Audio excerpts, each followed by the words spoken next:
কাপড় পাবো কয়খানা? একটু আওয়াজ দিলে ভালো হবে। কয়খানা? 3খানা। আর নসিবে থাকলে 3.5 হাত মাটি পাবো। কয় হাত? 3.5 হাত। তাহলে 3খানা কাপড় আর 3.5 হাত মাটি। ইন্ডাস্ট্রির মালিক বলে, হ্যাঁ তোমার জন্য 3.5 হাত। হাজার হাজার বিঘা জমিনের মালিক বলে, হ্যাঁ তোমার জন্য 3.5 হাত। খোলা আকাশের নিচে কেউ জীবন যাপন করেছে বিদায়কালে, তার জন্য 3.5 হাত।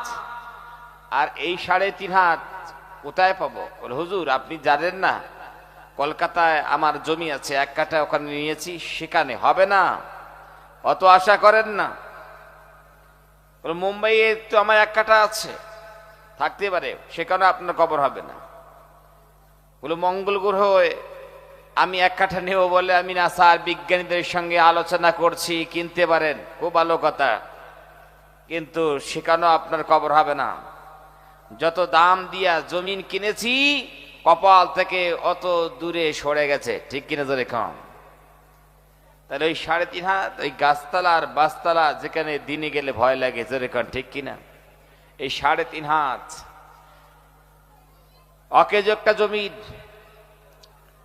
সেই ঝাড় জঙ্গলগুলো পরিষ্কার করে 3.5 হাত মেপে মেপে একটা গর্ত খনন করে চিরতরে বিদায় দিবে, কেউ মনে রাখবে না। 2-3 দিন, 2-3 দিন, এর বেশি কেউ মনে রাখবে না। আমরা তো অনেক আত্মীয় স্বজনকে হারিয়েছি, নিজ হস্তে কবরস্থ করেছি, কয়দিন বা তাদেরকে আমরা মনে রেখেছি।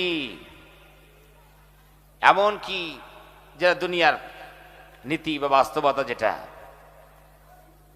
পিতামাতা দুনিয়ার থেকে বিদায় নিয়ে চলে গেল, দেখবেন যে সন্তানের ভিতর একটু মহব্বত থাকে, তো মায়া মহব্বত থাকে, ওই জন্য যেদিন পিতামাতা বিদায় নিয়েছে কবরস্থ করার পর নেক্সট নামাজের ওয়াক্ত এসে গেছে, মাথায় 1খানা টুপি দিল আর সাদা একটা গেঞ্জি বা একটা শার্ট গায়ে দিয়া মসজিদে প্রথম কাতারে বসল।